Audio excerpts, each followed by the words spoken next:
Welcome to the second best Venom movie ever made. Now, that's not much of a compliment because they've only made three so far. But given Sony's recent track record with live action superhero movies, this is definitely better than Morbius and Madam Web, which also isn't much of a compliment. So, Venom The Last Dance is directed by Kelly Marcel and written by Kelly Marcel and Tom Hardy. Now, Kelly Marcel also wrote Venom 2, which I really liked. So, which is why this one being sort of all over the place is really surprising for me.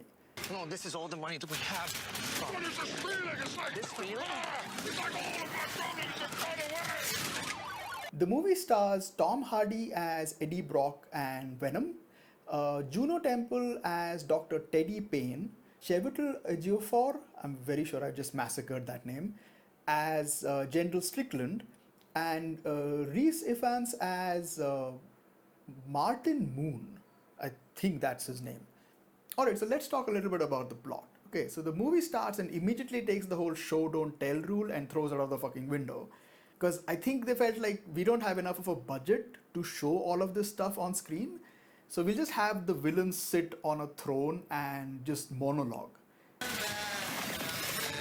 And he starts off with like, I created the symbiotes, but then they imprisoned me here.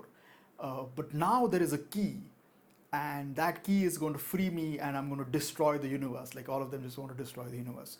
Okay, and then they have like these creatures around him.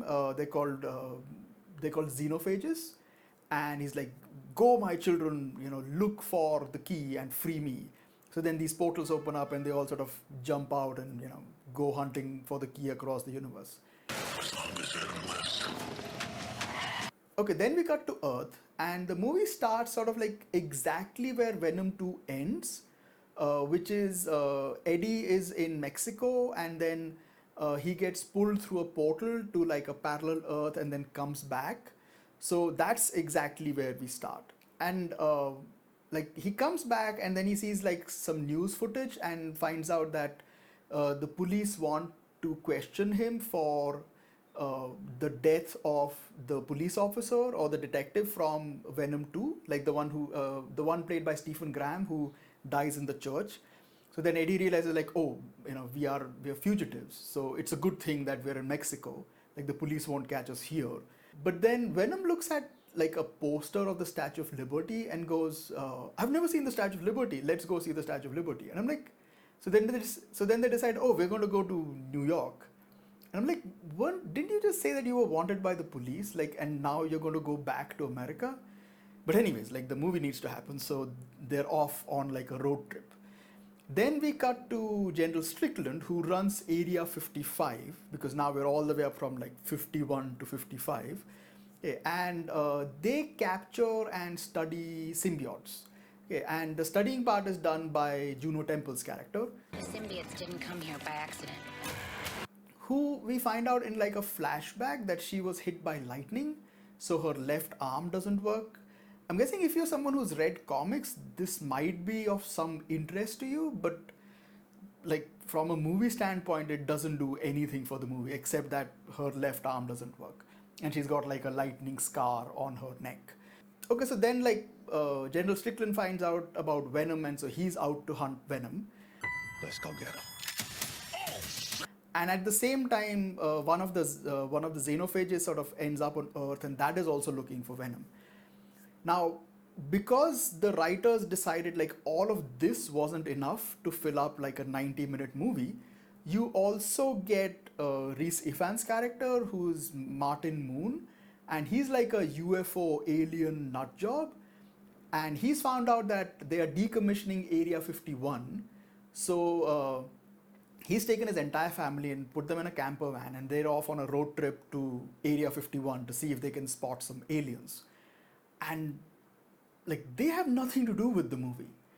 That's a completely parallel plot that sort of intersects with the main story like once or twice. So they're just there for like no real reason. So the only positive of the movie is still Tom Hardy.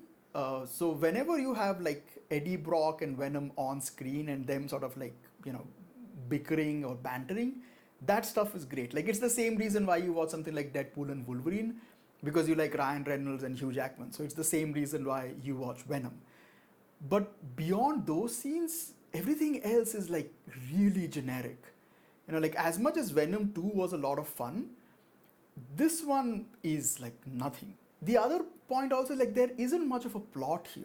Like I think like at some point the writer sort of realized like, oh, like the story we've written is about like 70 minutes long, and no one's going to pay money to see like a 70-minute movie.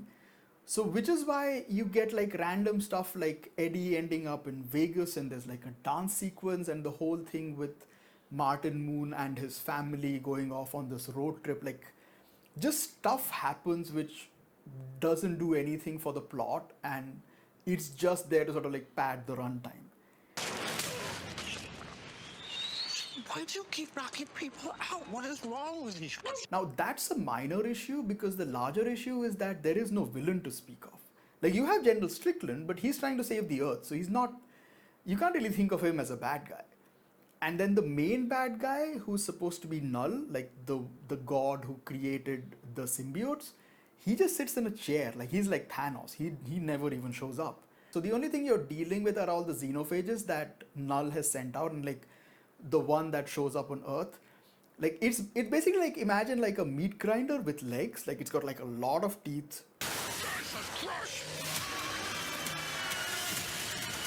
But it has no real personality. Like it would have been fun if they would have given it dialogues. It would have been stupid, but then that's the thing I like about the Venom movies, that they are stupid. They kind of like, the reason I like Venom 2 is because it sort of like doubles down on all the stupidity and it makes it fun. Like with Venom 1, the part I liked was when like Eddie thinks like he's losing his mind and he's sitting in the aquarium and eating a lobster. Like that's the stupid stuff I like. So Venom 2 sort of like takes that and really sort of like ups it.